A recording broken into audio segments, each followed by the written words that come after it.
There is no 2026 Plymouth Barracuda. There is no 2026 Pontiac GTO.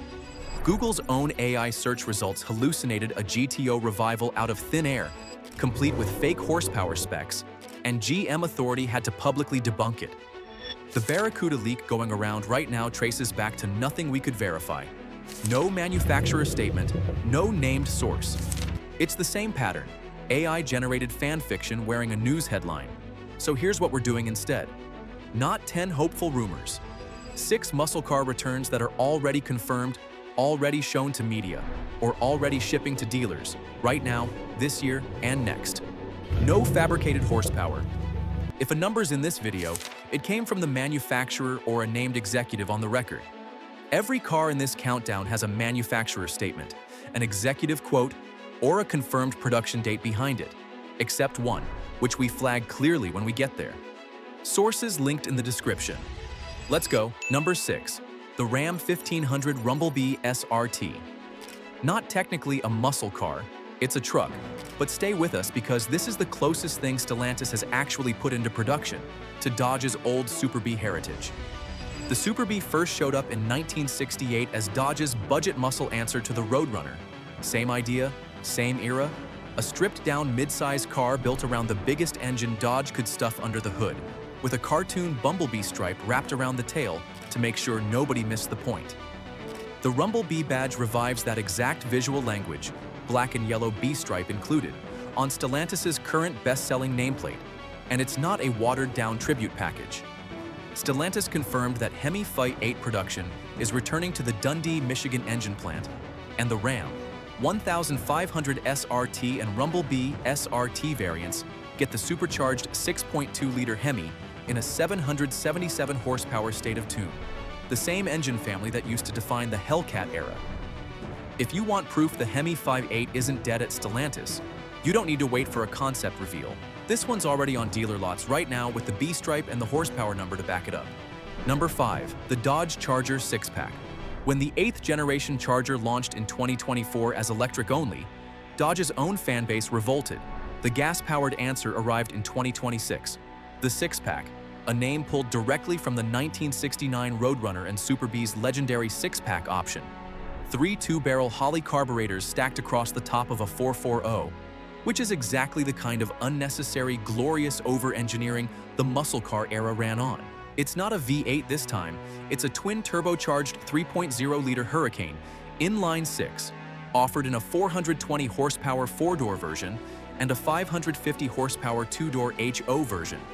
For comparison, the electric Charger Daytona lineup tops out with the RT at 456 horsepower and the Scat Pack at 670. So the gas six-pack isn't outmuscling the EV on paper, but it's winning where it actually counts. The six-pack outsold the electric Charger Daytona 7-1 in the first quarter of 2026. Whatever your opinion on the styling, the market has already voted with its wallet, not its horsepower spec sheet. Number 4. The Dodge Charger Hustle Stuff. Drag Pack by Direct Connection. This one's the strangest entry on the list because it's simultaneously the most real and the most limited. 50 units, all serialized. Track only, not street legal. Built for NHRA factory stock Showdown competition and race prepped by Riley Technologies, a North Carolina shop with a long history of collaborating with SRT. Under the hood is a genuine supercharged 354 cubic inch HEMI V8, built around a new Generation 3 aluminum HEMI block with H-beam connecting rods, forged diamond aluminum pistons, a forged steel 8 counterweight crankshaft, and a new lightweight billet supercharger belt tensioner, the kind of parts list that tells you this isn't a badge job. It's tuned to run sub-8-second quarter-mile elapsed times. And the name Hustle Stuff is a direct revival of Dodge's own in-house performance parts branding from the original muscle car era, when Mopar sold factory drag racing hardware straight out of the parts catalog. It was unveiled on Halloween night, 2025, at the Dodge NHRA Nevada Nationals. The car that showed Stellantis engineers a HEMI V8 physically fits in the new Charger body. Its first competitive pass came later, at the 2026 NHRA Gator Nationals. Everything after this on the list exists because this car worked first.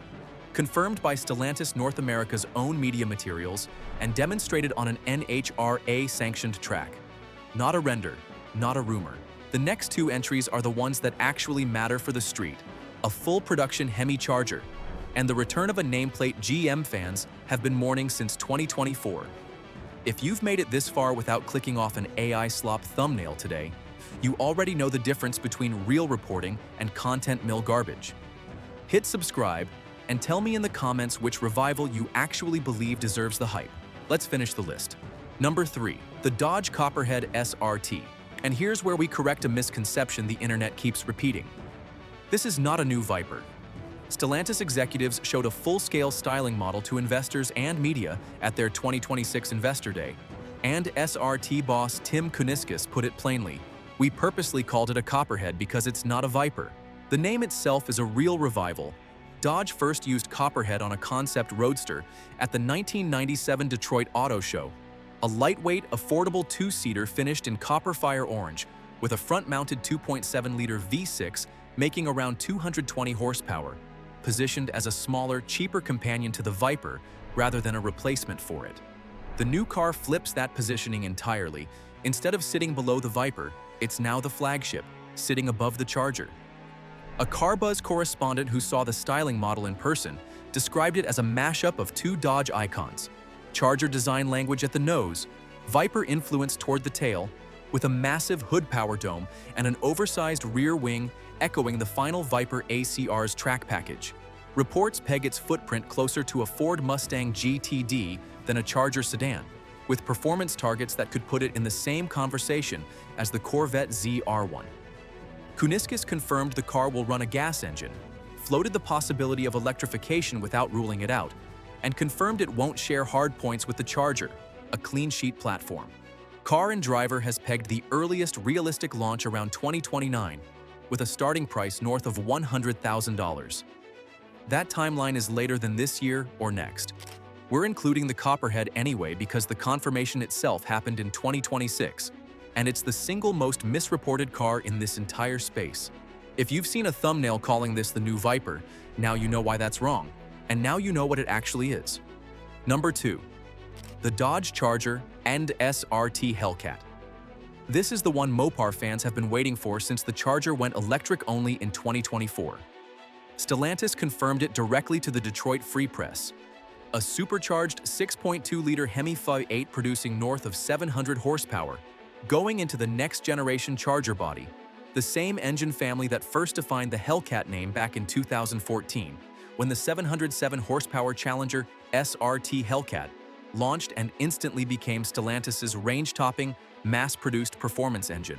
That same V8 now powers the Durango SRT Hellcat at up to 710 horsepower, so a Charger variant in a similar range isn't a stretch. It's a continuation of an engine program Stellantis never actually killed. Dodge's own CEO, Matt McAleer, hinted at this months before the official confirmation, telling press that a Hellcat V8 in the new Charger platform shouldn't come as a surprise. A notable reversal from a Dodge spokesperson who told Jalopnik back in 2024 that the HEMI couldn't physically fit in the engine bay. It turns out that wasn't accurate. The Charger's STLA large platform was engineered from day one as multi-energy architecture, built to accept gas, hybrid, or electric power without a redesign, which is exactly why this works. The HEMI V8 Charger isn't a rumor anymore. It's a confirmed part of Stellantis' own product roadmap alongside the Copperhead. Number 1. The Chevrolet Camaro. Launched in 1967 as Chevrolet's answer to the Mustang, discontinued in 2024, mourned by an entire generation of GM fans. And now, this is the strongest report yet, even though GM itself won't confirm it on the record. Automotive News, citing a source inside a major GM supplier, reports that General Motors has greenlit a successor to the Camaro, with production slated to begin in late 2027 at the same Lansing Grand River plant that built the last one, which points to a 2028 model year debut. GM Authority has independently corroborated the report. When reporters asked GM directly, the company declined to comment, saying it doesn't address speculation about future products, so treat this as very strongly sourced, not officially confirmed. What's reported? Rear-wheel drive, combustion power, What's still unknown? Body style. GM sources have discussed the possibility of a four-door variant alongside a traditional coupe, which would be a first for the nameplate. At GM's 2026 Global Business Conference in Las Vegas, the company showed dealers a teaser video described by people in the room as a loud, raucous car with a direct NASCAR tie-in, reinforcing the connection to Chevrolet's current Cup Series program, where, incidentally, a Camaro ZL1 just picked up a real-world win this year, driven by Carson Hocevar. That's GM using its own racing wins to build momentum for a nameplate it hasn't sold in showrooms since 2024. Ford kept the Mustang in continuous production through the entire muscle car drought, never once losing the nameplate. Dodge never fully let go of the Hellcat name even through the Charger's electric detour.